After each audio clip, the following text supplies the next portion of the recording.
آپ کو بول رہے ہیں، حالانکہ آپ ہی ان کے باپ ہیں، ہمارے باپ دادا نے نہیں کیے. عیش پرستی کا اثر ہوتا ہے یہ. مطلب اس طریقے سے ہم نہیں کر سکتے. وہ محنت کرو، ارے وہ ہم نہیں کر سکتے. فلاں کرو، یہ نہیں ہو سکتا. اور عیش پرستی کے لیول پر، نیکسٹ لیول پر ہر آدمی جانا چاہ رہا ہے. مطلب ایک آدمی اگر عیش پرستی کا ایک آپ کو مظہر بتا رہا ہے، ایک کیا بولیں گے، ایک ویو بتا رہا ہے، تو آپ اس کو بولتے ہیں یہ تو کچھ بھی نہیں، اس کا اگلا میں اپنی دعوت میں بتاؤں گا تم کو عیش پرستی ہوتی کیا ہے. تیسرا اس سے آگے، اور سب ایک دوسرے سے دوڑ رہے ہیں کہ کون کتنا عیش پرست ہے، وہ جو ہے بتائے. تو بہرحال یہ بہت زیادہ جس کو ہم کہیں گے مادے کو استعمال کرنا، مادے کو کمانا، مادے کے لیے، مٹیریلزم کے لیے جینا، اور مادے کو حاصل کر کے اپنے اوپر لگانا، یہ عیش پرستی ہے.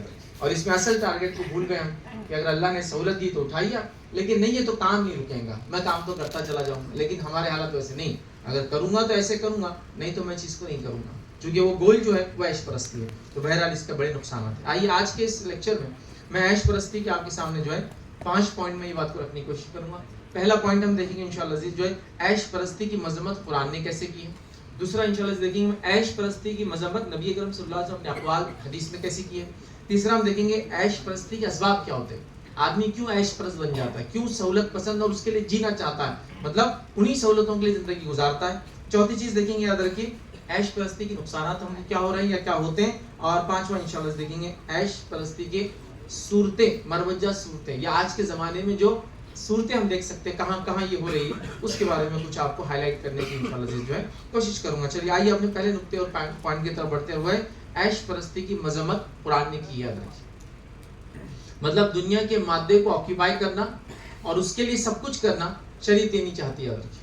شریعت یہ چاہتی ہے کہ آپ دنیا کو حاصل کیجئے، کوئی مسئلہ نہیں، اتنا جتنا لمٹ میں، جتنا حلال طریقے سے ہو سکتا ہے، اس کے لیے مت بن جائیے، اس کو اپنے لیے وسیلہ اور راستہ بنا لیجئے. جیسے مجھے اللہ کی خوشنودی حاصل کرنا ہے، کیسے کر سکتا ہوں؟ مال خرچ کر کے. تو میں مال کو ذریعہ بنا رہا ہوں اللہ کی خوشنودی حاصل کرنے کا، عیش پرستی کا ذریعہ نہیں بنا رہا ہوں. ساتھ میں دنیا کی سہولتیں بھی اٹھا رہا ہوں، اچھی اچھی گاڑیوں میں بھی گھوم رہا ہوں، اچھے اچھے کپڑے بھی پہن رہا ہوں، اچھی چیزیں کھا رہا ہوں، کوئی مسئلہ نہیں، اس پہ بھی اللہ کا میں شکر ادا کرتا ہوں. اگر یہ چیز چھین بھی جائے تو میں اللہ کا ناشکرہ نہیں بنتا ہوں.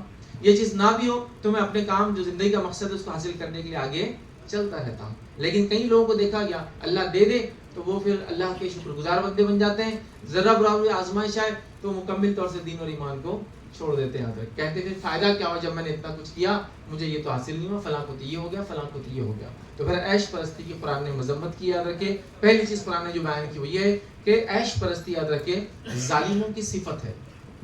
اور ظالموں سے مراد وہ جنہوں نے حق کا انکار کیا، ظالموں سے مراد وہ جنہوں نے حق سے تجاوز کیا، ظالموں سے مراد وہ لوگ ہیں جنہوں نے جس کو ہم کہیں گے زیادتی کر دیا. اگر ایمان والے بھی تھے تو زیادتی کر لی اس کے اندر. تو یاد رکھیے ظالموں اور کافروں کا یہ شیوت ہے. یاد رکھیے اللہ کے انکار کرنے والوں کا اور ظلم کرنے والوں کا طریقہ کار ہے وہ عیش پرستی کو پسند کرتے ہیں. آئیے اللہ رب العزت کیا فرماتا ہے قرآن کے اندر. سورہ ہود سورہ نمبر 11 آیت نمبر 116 میں اللہ فرماتا اور کہتا ہے وَاتَّبَ الَّذِينَ ظَلَمُوا مَا أُتْرِفُوا فِيهِ وَكَانُوا مُجْرِمِينَ. اللہ فرماتا اور کہتا ہے ظالم لوگ تو اس چیز کے پیچھے پڑ گئے جس میں انہیں آسودگی سے مراد راحت، آرام، سکون، عیش عشرت جو ہے دی گئی تھی اور وہ گنہگار تھے.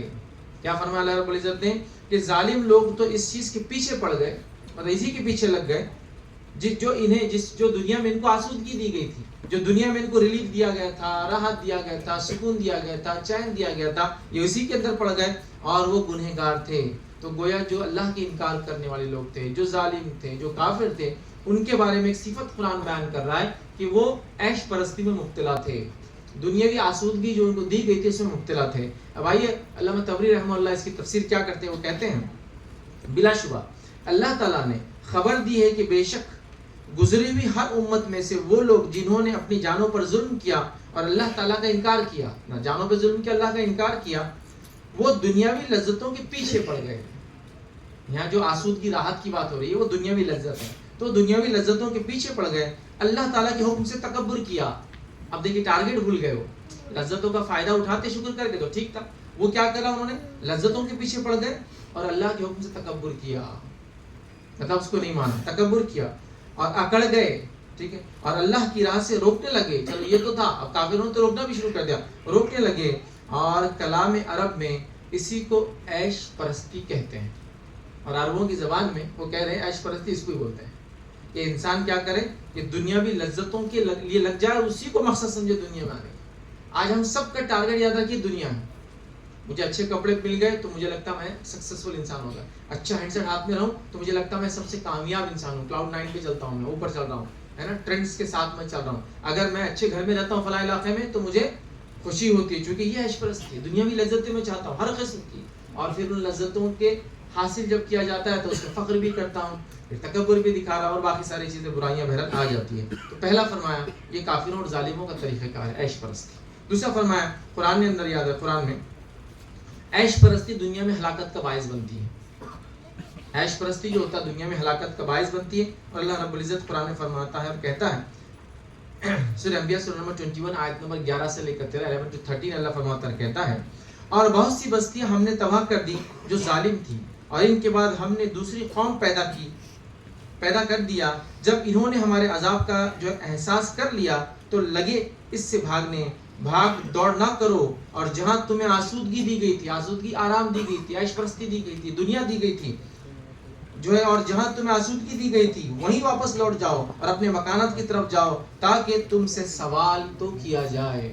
اللہ فرماتا ہے ایک قوم تھی, اس نے ظلم کیا, اس نے تکبر کیا, اس نے کفر کیا, اس کو ہم نے دوسرے سے بدلا, لیکن پھر وہ قوم نے بھی وہی کیا جو اس سے پہلے کی قوم کرتی تھی. اور جب ان پر عذاب آیا تو اس عذاب سے بچنے کے لیے بھاگنے لگے بستیوں سے. اللہ نے کہا نہیں, جہاں دنیاوی راحتیں تم کو دی گئی تھی اور جس کے لیے تم نے زندگیاں اسی کے لیے گزار دیا, وہیں جاؤ, حساب وہیں لیا جائے گا تم سے.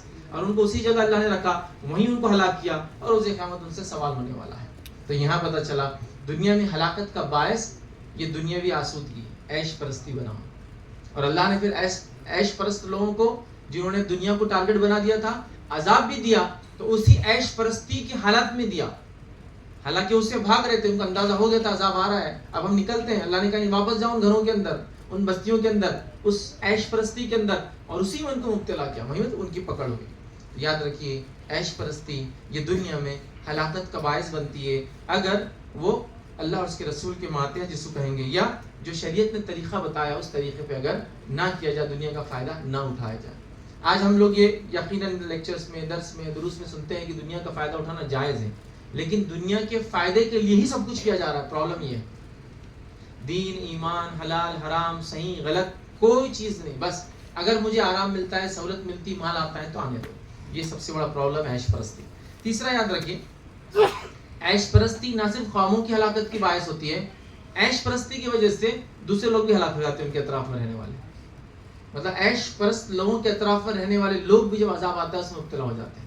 یہ الگ بات ہے کہ روز قیامت جب اٹھیں گے تو اپنی نیتوں کے اعتبار سے سب اٹھیں گے, یہ بات ہے, لیکن دنیاوی ایک نقصان تو ان کو بھی ہوتا ہے. ٹھیک ہے, نبی اکرم صلی اللہ علیہ وسلم کی ایک روایت ہے, طویل روایت ہے, ویسے مفہوم رکھ رہا ہوں تاکہ آپ بات سمجھیں, اور ایک غلط فہمی ہوتی ہے اس کا ازالہ بھی ہو جائے. بہت سارے لوگ سوال کرتے ہیں, زلازل آتے ہیں, عذابات آتے ہیں, تو کیا ہر آدمی جو اس میں ہلاک ہوتا ہے وہ گنہگار ہوتا ہے؟ تو یاد رکھیے جب اللہ کے عذابات آتے ہیں اس میں ہر آدمی مرنے والا گنہگار نہیں ہوتا ہے. کبھی کبھار عام آدمی بھی اس میں پیسے جاتا ہے. یاد رکھیے چونکہ گناہ زیادہ ہوتا تھا, اللہ نے جب ہستی کو ہلاک کیا تو کچھ لوگ گناہ مبتلا نہیں تھے لیکن وہ بھی ہلاک ہوتے ہیں. لیکن جب قیامت دن اٹھیں گے سب اپنی اپنی نیتوں پر اٹھا جائیں گے. جو گناہ میں تھا وہ گناہ کے اعتبار سے, جو نیک تھا وہ نیکی کے اعتبار سے. اس کے لیے جو دلیل ہے یہ ہے کہ نبی اکرم صلی اللہ علیہ وسلم نے پچھلے سال ہم نے وہ روایت دیکھی تھی, مہدی جب آئیں گے اس وقت کا وہ واقعہ ہے کہ پوچھا کہ کیسے پتہ چلے گا کہ مہدی یہ حق ہے. تو نبی اکرم صلی اللہ علیہ وسلم نے فرمایا کہ ایک فوج نکلیں گی جو شام میں فلاں مقام پر آئیں گی, وہاں جو ہے جمع ہوں گی اور لوگ اس کو دیکھنے کے لیے آئیں گے. ٹھیک, کچھ لوگ دیکھنے آئیں گے, کچھ لوگ پکڑ کے لا جائیں گے, کچھ لوگ لڑنے آئیں گے, اور وہاں کیا ہوگا, زلزلہ آ جائے گا اور سارے کے سارے ہلاک ہو جائیں گے.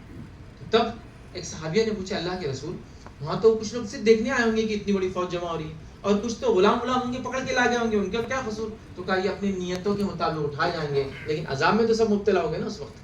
تو پتہ چلا اگر میجورٹی پاپولیشن سن کر رہی ہے, جب عذاب آتا ہے تو مائنورٹی اگر اس کے اندر اچھی بھی ہو تو وہ عذاب میں مبتلا ہوتی ہے. ہاں اٹھیں گی اپنی نیت کے اعتبار سے. تو عیش پرستی دوسروں کی ہلاکت کا باعث ہی بنتی ہے ان لوگوں کے علاوہ جو عیش پرستی کرتے ہیں. آئیے اس کے تعلق سے قرآن کیا فرماتا ہے. سورہ بنی اسرائیل سورہ نمبر 17 آیت نمبر 16 میں اللہ فرماتا ہے, کہتا ہے, اور جب ہم نے کسی بستی کی ہلاکت کا